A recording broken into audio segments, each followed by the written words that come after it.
The judge's gavel hadn't even cooled when my daughter-in-law stormed out, shouting that the house was never really mine.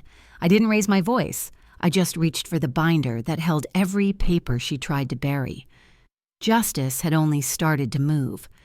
I'd been on my feet since 5 that morning, humming to myself while the coffee percolated.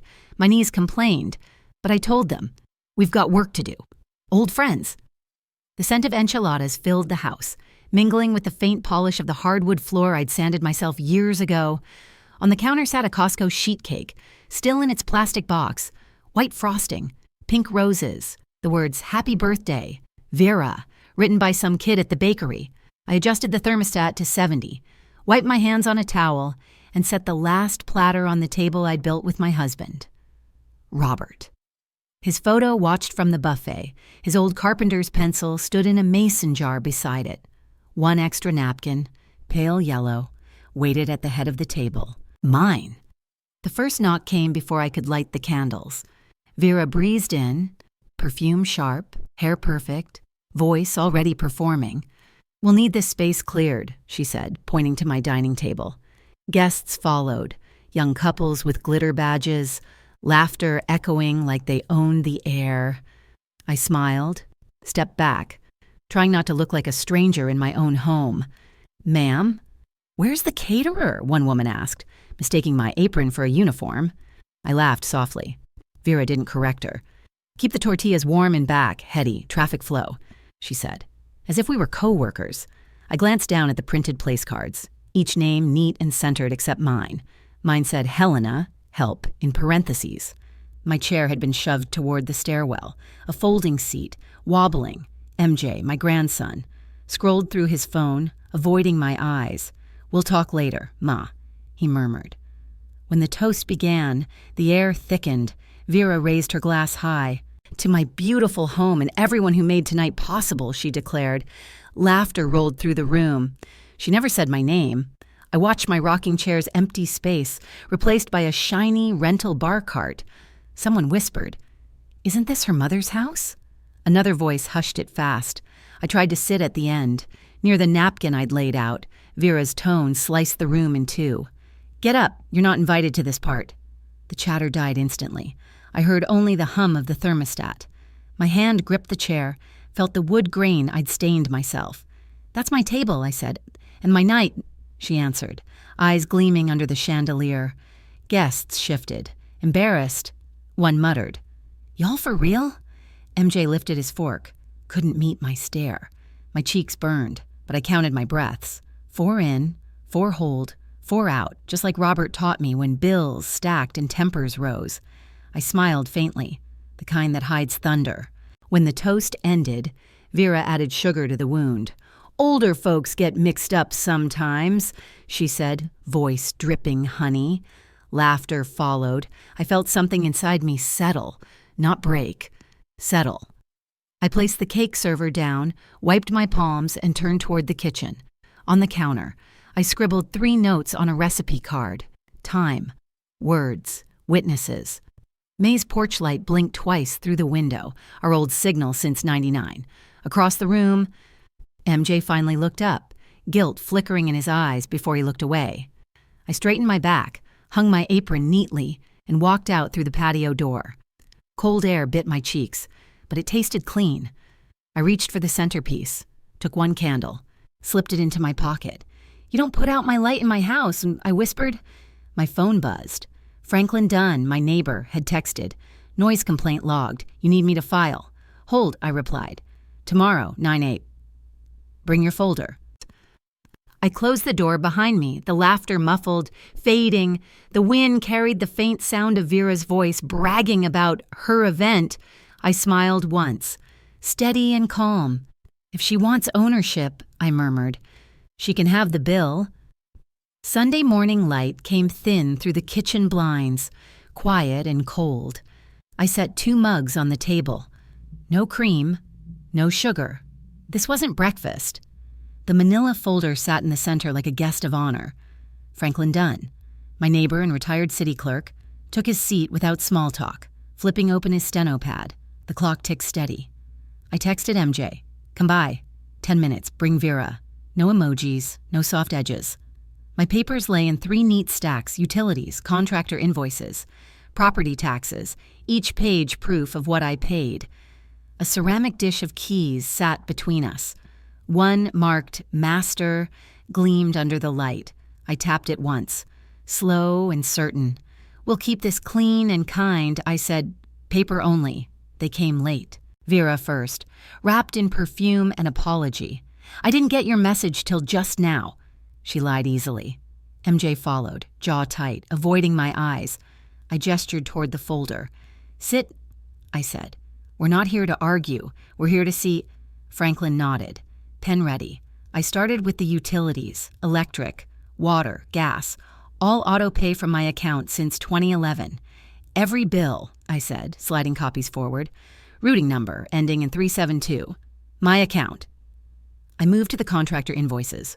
Roof, and porch, furnace. My signature, I tapped. "Not yours." Then the kicker, a charge from Friday at 2:41 p.m. The party chairs and bar cart. "My Amex," I said.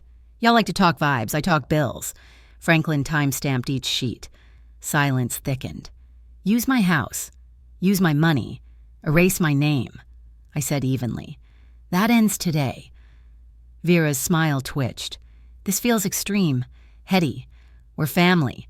Her tone was honey over glass. "The party was about brand alignment. Your name just complicates the message." MJ's voice came softer. "Mom, optics matter. We can do a transfer later." "Optics," I repeated, tasting the word like vinegar. "You printed a card calling me Helena. Help." "You told me I wasn't invited to my own table." I didn't raise my voice. "Kind ends where contempt begins." Franklin cleared his throat, sliding another document. "Charges from Miss Colburn's card yesterday. Itemized." Vera looked down, jaw tightening. I opened the next section. "The deed. Recorded in my name alone since Robert passed. No transfer. No lien." I read aloud one sentence, slow enough for it to sink. "No encumbrance granted to MJ or Vera." My finger tapped the county stamp. "Ownership isn't a hashtag, it's this," Franklin added, flat as fact. "Anyone collecting gifts or income as owner may share liabilities." MJ shifted. Vera's nails clicked against the table. Then Franklin set down a yellow form, the HOA's noise violation. "Responsible party listed as event host." He pointed to the name, Vera Pike. She blinked. "That's not—" "It is," I said. "If you host, you own the mess. If you brand with my house, you own the bill." I slid a page across. Use of residence terms, advance notice, cleanup deposit, written consent for events, sign or leave your keys. My voice didn't waver. MJ signed without looking at me. Vera didn't. "I don't sign ultimatums," she said. "Then this begins the formal path." I gathered the pages, placed the master key back in the dish. Franklin stood, initialed the margins. "Respect," I told her, "is cheaper than lawyers." I walked them to the door. MJ's shoulders sagged. Vera's chin stayed high, pride blindfolding her sense. I reclaimed the master key and reprogrammed her code before she reached her car. When the door clicked shut, the house exhaled. I placed the candle I'd pocketed the night before beside the folder, proof I still had my own light. Franklin lingered in the doorway, then said quietly, "Paper moves slower than rage, but it lands." He left. I poured fresh coffee, opened my notebook, and titled a new page, "Timeline of Erasures with Witnesses," by noon. The apology I asked for turned into a threat I was ready for. The hold music played the same soft jingle on a loop, too cheerful for what it carried. I had the phone on speaker, my notebook open, pen ready.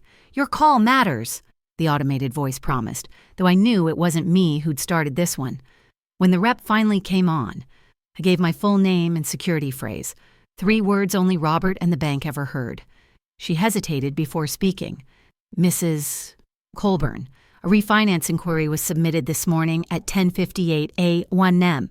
The contact email listed doesn't match yours." I wrote the minute down. "Send me the log," I said. "And please flag my account for identity manipulation." My tone stayed calm. Paper leaves no room for hysteria. The email came before the kettle cooled. The audit trail showed my name filled into a lone field beside an email ending in verapromedia.com. I forwarded it to my attorney. Timeline Exhibit A, refi attempt. Then I made a new folder. Financial tampering, saving everything, call audio, email header, PDF copies, every file labeled with time and date. I texted Franklin, paper moved faster than rage today. His reply came quick, keep the clock. I sat back, inhaled, exhaled. I'd spent my life paying for this roof. It wasn't theirs to leverage or to rename. May's message pinged. A screenshot of Vera's social post, bright and smug. So proud of our Colburn home, vendors tagged beneath. I saved each image, attached the deed photo, and sent Vera one line. Correct copy within the hour. Or remove. No threats, no emotion. I CC'd every tagged vendor. For your records, legal owner of this home is Hediel Colburn. Truth doesn't need volume, only clarity. Not long after, a cousin texted, Vera says you're having memory slips. MJ's helping manage the house. My heart pinched, but my hands stayed steady. I sent back a photo of last year's tax bill. Paid stamped in red across my signature. Then to MJ. One word. Enough. I wrote in my ledger. When people rely on fog, show them a window. I relit the small candle by my files. That flame was my temperature gauge. It burned steady. At 2, the doorbell chimed. The porch camera showed MJ, Vera, and her aunt in church clothes, clutching a casserole. We just want to talk, MJ texted. I cracked the door but left the chain on. Aunt started soft. Baby, houses are for memories, not paperwork. You don't want to be lonely. I smiled. Polite. Paperwork kept my lights on when memories couldn't. Vera shifted her weight. Can we come in? I just need the restroom. I pointed at the guest hours clause she'd refused to sign. Then came the real pitch. You're pushing your son away, Vera said, voice like a sermon rehearsed. MJ stared at his shoes. Aunt murmured, The Lord don't like division. I pressed the call button on my phone. Speaker loud. Franklin, you're on speaker, I said. We have visitors. Time noted, 2:36. Silence cracked the porch. I asked if anyone wished to explain the bank request from 10:58. Vera blinked. Clerks make mistakes. Clerks don't apply for loans. I answered. By 3, they'd retreated to the sidewalk. Casserole untouched. I sat back at my table, timer dinging. No corrections made online.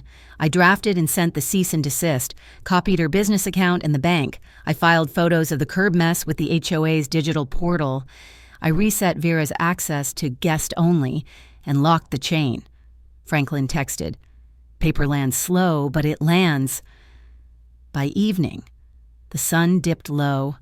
I made myself dinner and ate in peace. No music, no noise, May called, and we laughed once just to prove we still could. I wrote tomorrow's list, bank visit, notary, insurance rider, before bed, I whispered. This is my house, and blew out the flame. At 6:12 p.m., my phone lit up with a notice that proved they hadn't learned a thing. At 6:12 p.m., the city email came in. Bold subject line glowing against the dim kitchen light. Notice of unauthorized event activity. My stomach didn't twist. I was past that, but I sighed, clicked open and read. Noise complaints, unpermitted catering, curb trash. They listed Colburn residence event as the cause. I downloaded the PDF, highlighted every line that named my address, then searched the supposed event permit number. None existed. I hit reply. Owner of record Hediel Colburn, deed attached. Event host was not the owner. Vendor list available upon request. I attached porch camera timestamps, curb photos, even Vera's own social tags. Please reassign this citation to the proper organizer, I wrote, copying Attorney Fisk and Mr. Han from the HOA. Before I hit send, I added, thank you for maintaining community order. Then, click. 10 minutes later, I got an automated case number, another 10, an email from Officer Tilda R. asking for responsible party documentation. I almost smiled. The city had opened a lane. I would walk it clean. I forwarded Vera's posts, a short index matching each to evidence, and attached my draft statement. Sworn owner declaration? Carlene reviewed and sent back a green check emoji, her version of approval. I made a note. Vendor affidavits, collect Monday. I texted May. If they ask, stick to facts, she replied. Always. Baby, I saw everything. The HOA chair, Mr. Hahn, chimed in next. He thanked me for clarifying ownership. 2 neighbors had already filed photos. I logged onto the portal, submitted a formal host responsibility note, citing Section 5.2, trash, noise, all non-compliance. Owner, not host, I wrote. I uploaded scans of my paid dues and old compliance reports. For the record, I told him on the phone, I believe in fair systems, not convenient blame. He laughed lightly. You'd make a fine board member. Heady. I logged the time. 7:08 p.m. By past, vendor replies began rolling in. 2 confirmed Vera as the booking contact. 1 even attached the signed contract. I labeled each file, Exhibits B1 through B3, and filed them neatly. Then I sent a final email. Owner credit must read Hediella, Colburn. Remove our Colburn home phrasing. I didn't scold, just stated facts. I sent Vera a short notice too. Corrections incomplete. See paragraph 3 of cease and desist. No reply came. Silence has its own shape. And I archived that too. At dusk, a knock sounded. MJ, alone. I stepped onto the porch, left the storm door chained. Forgot some camera bags, he said, eyes low. Tomorrow, noon. I answered. Supervised pickup. He hesitated. Vera's business is taking hits. I nodded. So is my deed.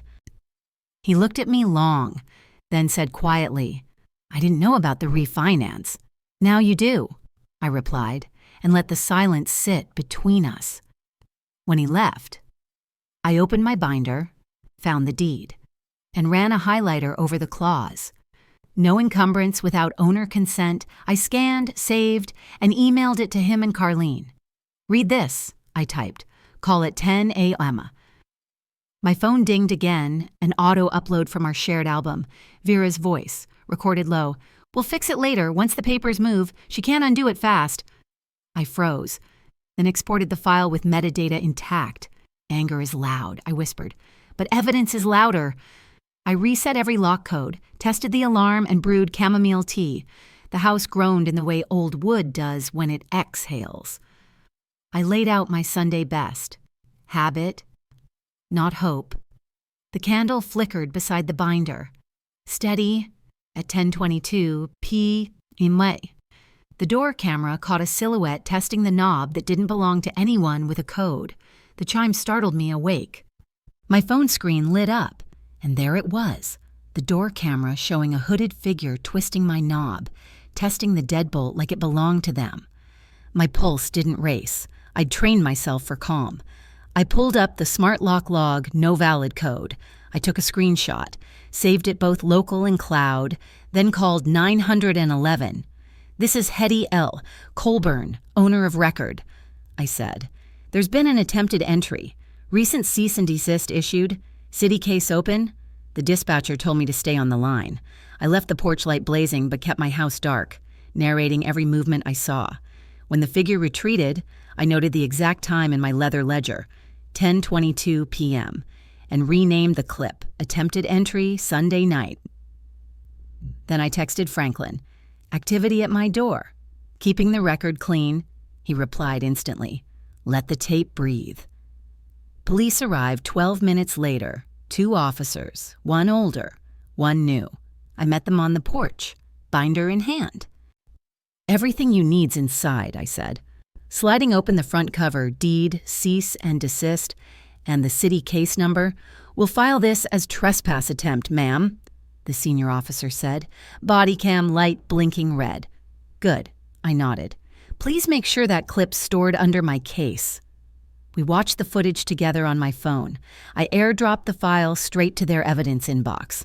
They gave me the incident number, names and badge IDs, which I wrote in my ledger right then. Before leaving, the younger one suggested a directed patrol for the week. I accepted. After they left, I placed a small yard sign by the steps, Premises monitored and recorded. No threat, just fact. I uploaded my statement online. CCing attorney Carlene before midnight, I reset every lock code, verified MJ's weekday code, and kept Vera's deactivated. Still visible. For audit's sake.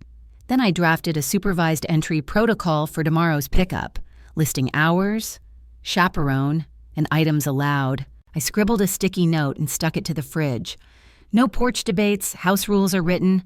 By 1 o'clock, M. I'd prayed once, brief and clean, and slept with the alarm set for 7. Morning sunlight found me strong. Jay came right at noon, as agreed. He stood in the doorway, quieter than I'd seen in weeks. Bags are in the dining room, I said, leading him inside. The deed copy sat right there on the table, highlighted clause facing him. He paused, reading. We'll do this right, I reminded. Once. Today. He nodded, whispered, Vera wants to talk in a group chat. I shook my head. Written clarity only. He gathered his bags, signed my short receipt. At the door, he said, I'm sorry for last night. I didn't smile. Do better today. By 1. My bank called. The fraud officer's tone was tight. We flagged an e-consent attempt this morning. Address matches yours. It failed multi-factor verification. I breathed slow. Freeze all refinance and HELOC activity, I said. No digital approvals, only notarized. In-person consent. Within minutes, I had the summary report with IP data in my inbox. I forwarded it to Carlene with the deed clause attached. No encumbrance without owner consent. Then came the smear. A mutual friend posted. Some folks forget family and clutch paper like it's love. Another tagged my porch photo. I took screenshots, IDs, and times. My response went live 20 minutes later. Owner of record, no permits were granted. All claims handled through counsel. No argument, just truth. Franklin texted, Grace with a backbone. I smiled. By evening, Vera appeared again, with Aunt Leona beside her, both on the sidewalk. The city mess is hurting my brand, she said. I answered through the storm door. Your choices brought the city. My papers draw the line. I slid an envelope through the mail slot. House rules, C&D, supervised contact policy. All communication goes to counsel, I said evenly. They turned and left. That night, Pastor Ruth prayed over the phone while May dropped off a casserole. You're building peace, not walls, she said. Peace has hinges, I replied. I wrote 3 words in my journal. Shelter, clarity, courage. At 7:42 p.m., my inbox pinged again. An email from the bank, with a name I hadn't seen tied to this house since Robert died. The subject line blinked at me like a pulse. Consent update, Leonard Colburn. My husband's name, gone a decade, now tied to my address as if he'd risen to sign something I never saw. I didn't click. I took a photo of the screen, logged the sender, message ID, and timestamp in my leather ledger. My hand stayed steady. Then I forwarded the unopened email straight to Carlene, my attorney. Chain of custody starts here, I said into the phone as she picked up. She told me to screen record the first open in loop in the bank's fraud officer. And make coffee, she added. You'll need focus, not fear. While the kettle hissed, I flipped through my last exhibits. Body cam, bank alerts, smear screenshots. All roads had been leading here. I labeled a new binder tab. Legacy consent Inoue. By 8 o'clock, the call was live. Carlene, the fraud lead, and me. I started the screen recording, clicked the email, and watched the attachment bloom open. There it was, a forged e-consent request under a legacy joint profile. Leonard and Hetty Colburn. My late husband's name used like a skeleton key. The address matched mine. But the signature block was a crude imitation. The fraud officer traced the IP to a co-working space near the riverfront, the same area Vera's media friends like to post from. The timestamp? Morning after the party. Carlene's tone was ice. That's identity theft and attempted encumbrance. We escalate tonight. I uploaded Leonard's death certificate and the survivorship deed to the secure portal. The fraud officer promised a notarized letter within the hour. Thank you, I said quietly. He deserves to rest unbothered. I spread every page across my dining table. 4 exhibits, color-coded: S13 body cam report, S14 bank red flag, S15 smear posts, SS16 forged consent beside them, vendor affidavits and the HOA permit denial. Franklin called in on speaker, whistled low. It's one airtight grid. Heady. I smiled faintly. Paper beats rumor every time. I built a short witness list. Franklin, Pastor Ruth, Mr. Han. Then I drafted a 1-page summary. Timeline to harm. Motive means opportunity. Each box filled itself. At 9:20, the emergency HOA Zoom opened. Every camera on. Vera tried a soft start. We had a miscommunication. I didn't blink. No, I said. You had an unauthorized event and an attempted refinance under my dead husband's name. I shared the bank letter on screen. Mr. Han leaned forward. That's serious. Miss Colburn. Liability follows the host. Franklin spoke up from his square. The dates matched the party and the refinance. Silence stretched. Then Mr. Han cleared his throat. Preliminary fines will apply to the event host pending full review. Aunt Leona's image flickered out. Vera's smile cracked before her camera followed. By 10. Carlene had filed the identity theft report. The bank froze all legacy profiles. No more online consents, only notarized signatures. I emailed a final no trespass letter to Vera and Aunt Leona, calm and short. Pastor Ruth texted. Justice isn't revenge. It's right order. I whispered it aloud. It fit the house tonight. At 11:06, red and blue light swept across my curtains. A cruiser stopped out front. The deputy on the porch held 2 envelopes. Service confirmed, he said, handing me the HOA citation and hearing notice addressed to Vera Pike. I signed, logged badge number, and closed the door softly. The air inside was warm, still, and mine. I slid the papers beneath the legacy consent binder, poured the last of my coffee, and set my alarm for 9. Tomorrow, signatures would speak louder than anyone's mouth. The courthouse smelled of paper and disinfectant, a strange mix of order and anxiety. I arrived early, binder under my arm, my coffee still hot enough to fog my glasses. Carlene waved from the clerk's line. Calm as ever, we checked every tab, petition, affidavits, screenshots, timeline. Let's make it neat, she said. Smoothing a wrinkle from the first page, the clerk stamped our packet with a heavy thunk, the sound like a gavel. Temporary restraining order hearing, 4 p.m., she said, sliding a slip toward us. I handed over my ID and signed the identity theft declaration beside Leonard's name. My heart didn't tremble this time. It beat steady. Carlene requested certified copies for the bank and HOA. No speeches, just signatures, I murmured, texting MJ those same words. His reply came with a heart emoji. Small comfort, big meaning. We left the counter at 9:14 a.m. Our steps echoing on tile, both of us aware we'd just drawn the first clean line of the day. By 11, the courtroom's fluorescent lights hummed. The judge flipped through our documents, pausing at the forged e-consent. Highly troubling, he said. Carlene summarized clearly. Unauthorized event, host liability, vendor records, city denial. My turn came. I seek quiet and lawful boundaries, I told him, voice even. He nodded. Temporary order granted, no entry, no events, continued bank cooperation. Relief washed through me. Carlene squeezed my arm. Phase 1 held, she whispered. At 1, the HOA meeting buzzed with whispers. Mister?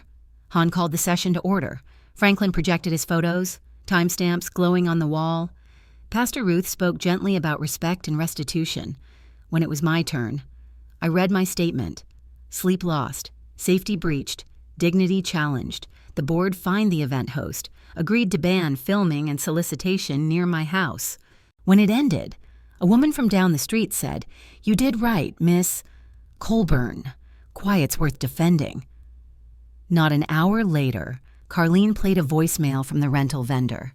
Owner's out, I've got keys, she'll never know. Bring the add-on chairs? Vera's full name. Clear as church bells. The timestamp matched the morning of the party. Pattern established, Carlene said. I noted in my ledger. Not anger, accuracy. At 3:30, My phone buzzed again. Vera's employer, HR, asked me to join a Zoom about a social media concern. They shared the smear posts, all public, all hers. I confirmed authenticity. No malice in my tone. Their counsel cited company policy. We appreciate your restraint, the HR director said. When the meeting ended, Vera was suspended pending review. I said one line before leaving. Dignity is also a workplace word. Evening settled softly. MJ arrived with groceries and a folding chair rescued from the rental pile. This one's yours, Sue.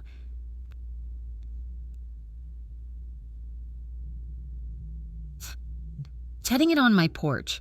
We sat with iced tea while cicadas sang. I told him how his granddad once built our table, measuring twice before every cut. Strong wood doesn't argue, I said. It just holds. After 6, I updated every lock code, labeled a binder, aftermath, communications and corrections. The bank's notarized summary arrived. I filed it with care. Just before dusk, Carlene texted, Vera filed a counterpetition, claims undue influence. Attached was a blurry photo of my dining table labeled community space. I laughed once. Quiet.